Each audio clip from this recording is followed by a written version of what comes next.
तो बच्चों आज के इस वीडियो में हम आपको बताएंगे विद्युत धारा का ऑब्जेक्टिव क्वेश्चन जो क्लास 10th का है। जैसा कि आप जान रहे हैं कि साइंस में टोटल 80 ऑब्जेक्टिव रहेंगे जिसमें से आपको 40 बनाना है, ठीक है। तो चलिए फटाफट इस ऑब्जेक्टिव 30 ऑब्जेक्टिव वीवीआई ऑब्जेक्टिव बच्चों अगर इसमें से आप टोटल बना लेते हो तो आपको विद्युत धारा में ऑब्जेक्टिव का कोई प्रॉब्लम नहीं होगा। तो हम इसी तरह से पूरा चैप्टर का आपको ऑब्जेक्टिव क्वेश्चन देंगे, ठीक है। इस बार अगर आप ऑब्जेक्टिव कर लेते हैं तो आपका पूरा 50% ऐसे ही कवर हो जाएगा। चलिए तो देखते हैं बच्चों, निम्न में से कौन अर्धचालक नहीं है। तो निम्न में से कौन अर्धचालक नहीं है, तो यहाँ पे आपका पारा हो जाएगा, पारा अर्धचालक नहीं है, ठीक है। उसके बाद दूसरा क्वेश्चन देखेंगे हम, वोल्ट और एम्पियर प्रदर्शित करता है। तो वोल्ट और एम्पियर किसको प्रदर्शित करता है बाबू, तो वोल्ट और एम्पियर प्रदर्शित करता है यहाँ पे आपका ओम को, यानी सी, ऑप्शन नंबर इसका सी सही हो जाएगा, ठीक है।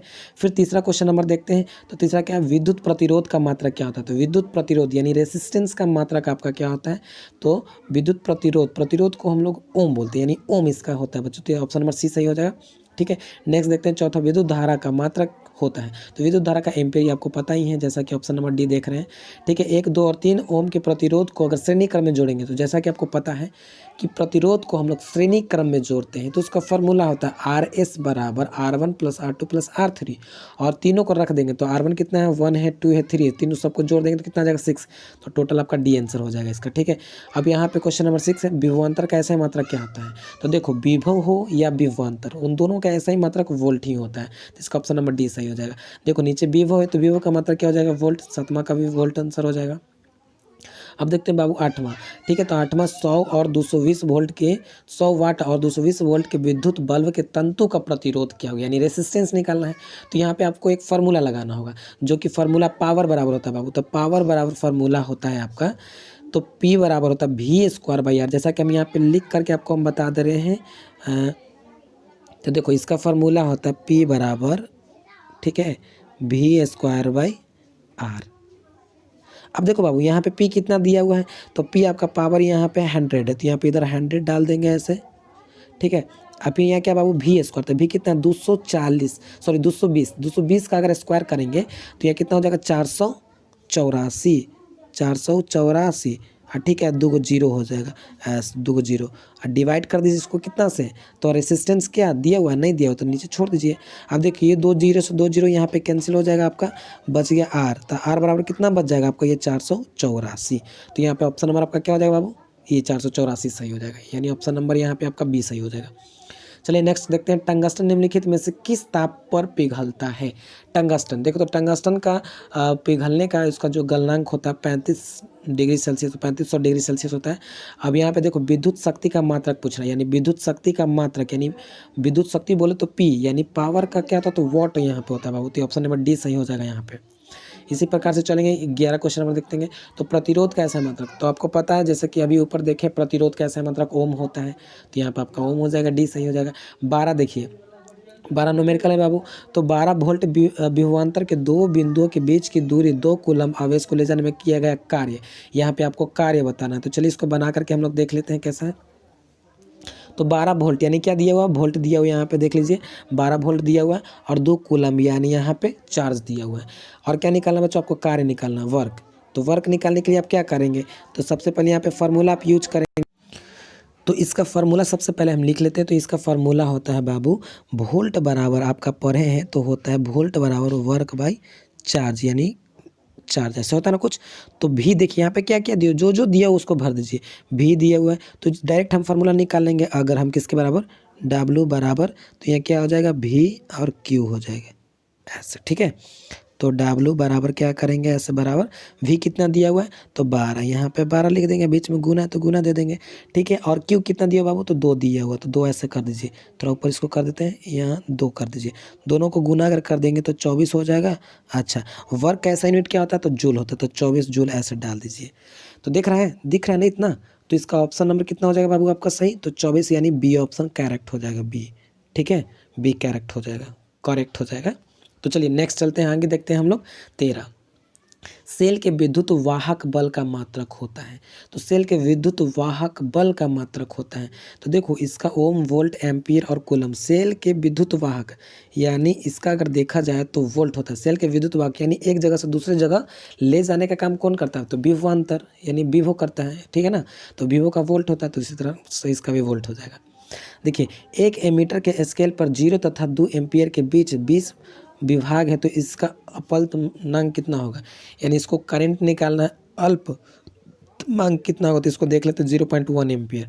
नेक्स्ट 15 देखते हैं बाबू। तो आवेश का SI मात्रक क्या होता है? आवेश बोले तो चार्ज, यानी चार्ज का SI मात्रक क्या होता है? तो कूलम होता है। इसको ऑप्शन नंबर डी सही हो जाएगा। ठीक है। जब किसी चालक तार के विद्युत धारा प्रवाहित होती है, जब किसी चालक तार से विद्युत धारा प्रवाहित होती है तो गतिशील कण होते हैं। तो कौन गतिशील होता है? इलेक्ट्रॉन, प्रोटॉन, आयंस या परमाणु? तो इलेक्ट्रॉन्स गतिशील होते हैं, यानी ऑप्शन नंबर डी सही जाएगा। ठीक है। जब करंट किसी तार से हम लोग करंट फ्लो करते हैं बाबू, तो देखिए इसको बताते हैं। जब हम लोग किसी, मान लीजिए ये आपका वायर है, ठीक है, ये आपका वायर, तो इसमें जो फ्लो करता है, फ्लो कौन करता है? फ्लो तो इलेक्ट्रॉन फ्लो करता है। ठीक है, यही इलेक्ट्रॉन फ्लो करता है कंडक्टर में, तब जाकर के इलेक्ट्रिसिटी पास करती है। तो इसका ऑप्शन क्या हो जाएगा? आपका इलेक्ट्रॉन सही हो जाएगा। ठीक है। नेक्स्ट देखते हैं 17। निम्नलिखित में से कौन विद्युत का सुचालक है? तो आपको सुचालक बताना है। Sulphur, plastic, iodine, graphite. तो आप बताइए प्लास्टिक सुचालक है क्या? नहीं, प्लास्टिक कुचालक है। तो ऑप्शन नंबर बी क्या बोल रहे हैं यहाँ पे? निम्नलिखित से कौन विद्युत का सुचालक है? तो सुचालक मतलब जिससे करंट पास करेगा। तो यहाँ प्लास्टिक में नहीं करेगा, सल्फर में नहीं करेगा, आयोडीन में नहीं करेगा, लेकिन ग्रेफाइट में करेगा। तो यहाँ ग्रेफाइट इस प्रकार से आंसर हो जाएगा डी। विभवांतर का मात्रक होता है। विभवांतर ऊपर देख लिए आप लोग, विभव या विभवांतर दोनों का क्या होता है बाबू? वोल्टी होता है। तो इसका सी हो जाएगा सही। नेक्स्ट देखेंगे 19। विद्युत बल्ब का तंतु किस धातु का बना होता है? तो विद्युत बल्ब का तंतु किस धातु का? तो टंगस्टन का बना होता है। बल्ब का देखेंगे तो टंगस्टन, यानी ऑप्शन नंबर आपका बी यहाँ पे सही हो जाएगा। ठीक है, तो यहाँ पे देख लीजिए बी आपका सही हो जाएगा, ऐसे बी। नेक्स्ट चलेंगे तो यहाँ पे 10 ओम और 20 ओम के दो प्रतिरोध को श्रेणी क्रम में जोड़ने पर समतुल्य प्रतिरोध। तो देखो इसका समतुल्य प्रतिरोध आपसे पूछा जा रहा है, तो क्या हो जाएगा इसका समतुल्य प्रतिरोध?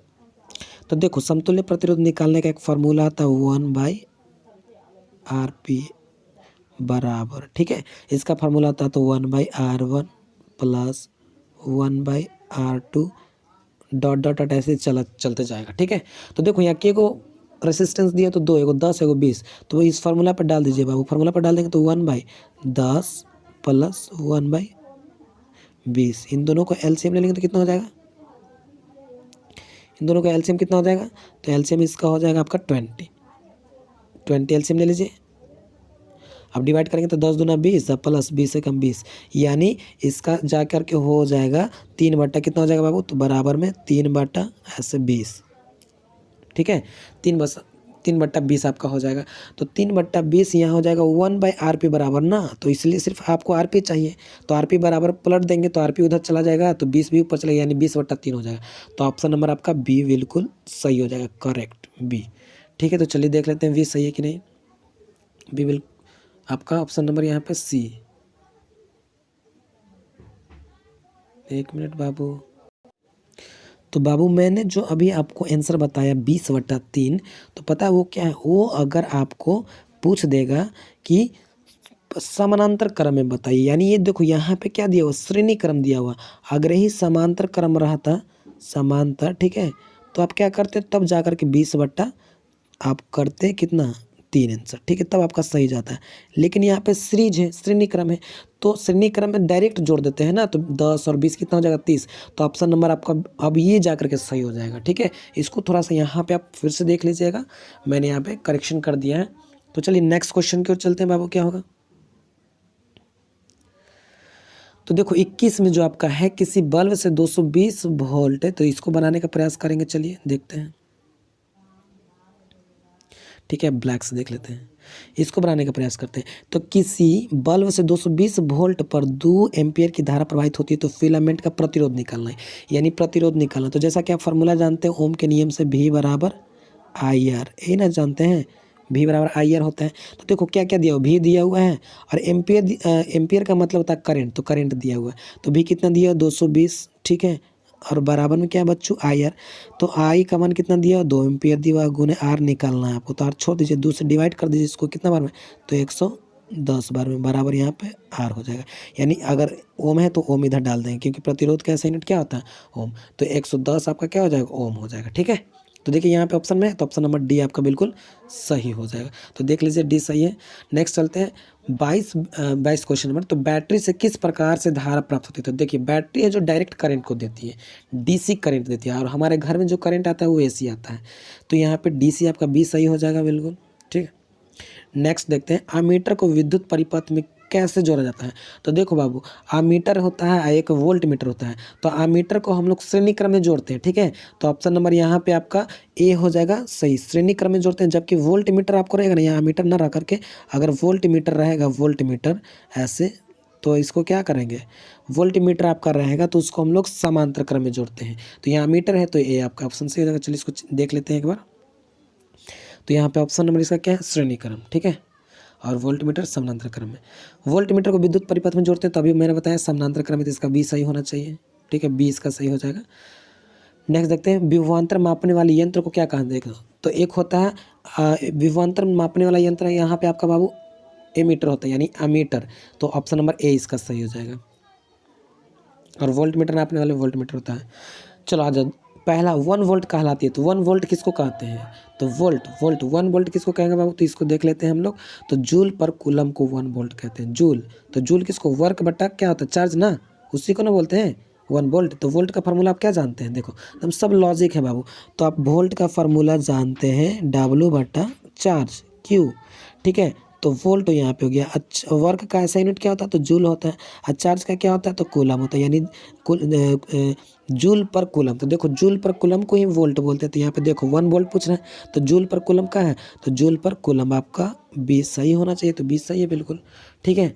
नेक्स्ट देखते हैं किलोवाट घंटा का मात्रक क्या होता है? तो देखो यहाँ पे किलोवाट जो आपका घंटा है, तो किलोवाट घंटा का मात्रक क्या होता है? तो विद्युत शक्ति की, विद्युत ऊर्जा की समय, ये क्या है देखो।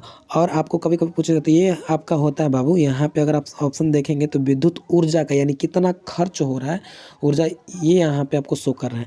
तो कभी कभी पूछता है 1 किलोवाट, 1 किलोवाट आवर, ऐसे पूछेगा कि 1 किलोवाट आवर में कितना जूल होता है? तो 3.6 × 10⁻6 जूल होता है। इतना जूल खर्च होता है। अगर 1 किलोवाट का अगर आप बिजली खर्च करते हैं तो इतना जूल एनर्जी आपको खपत होगी। तो इसका ऑप्शन देख लिए, विद्युत ऊर्जा का है, ठीक है। विद्युत शक्ति का नहीं, शक्ति का तो वाट होता है, ठीक। विद्युत हीटर की कुंडली में किसका प्रयोग किया जाता है? तो विद्युत हीटर की कुंडली में नाइक्रोम का प्रयोग किया जाता है यहाँ पे, ठीक है। तो ये ऑप्शन नंबर इसका क्या हो जाएगा, नाइक्रोम ए सही हो जाएगा। विद्युत चुंबक बनाए जाते हैं, चुंबक किससे बनाए जाते हैं बाबू? तो देखो इस्पात से, कि चांदी से, कि पित्तल से, कि नरम लोहा से? तो सॉफ्ट आयरन से बनाया जाता है, जिसको नरम लोहा बोलते हैं हिंदी में, इंग्लिश में सॉफ्ट आयरन। अब देखिए विद्युत धारा उत्पन्न करने की युक्ति है, तो कौन विद्युत धारा उत्पन्न करती है? Generator, motor, ammeter, galvanometer. देखो तो विद्युत धारा किससे निकलता है? तो विद्युत धारा आपका निकलता है जनरेटर, यानी जनित्र से, ठीक है। 1 HP में कितने बराबर होता है? 1 HP 746 वाट के बराबर होती है, यानी ऑप्शन नंबर ए सही हो जाएगा, 746। तो देखो आज के लिए 31 क्वेश्चन हम आपको बताए हैं। तो आज के लिए इतना ही, फिर मिलते हैं नए वीडियो में। Take care, bye bye.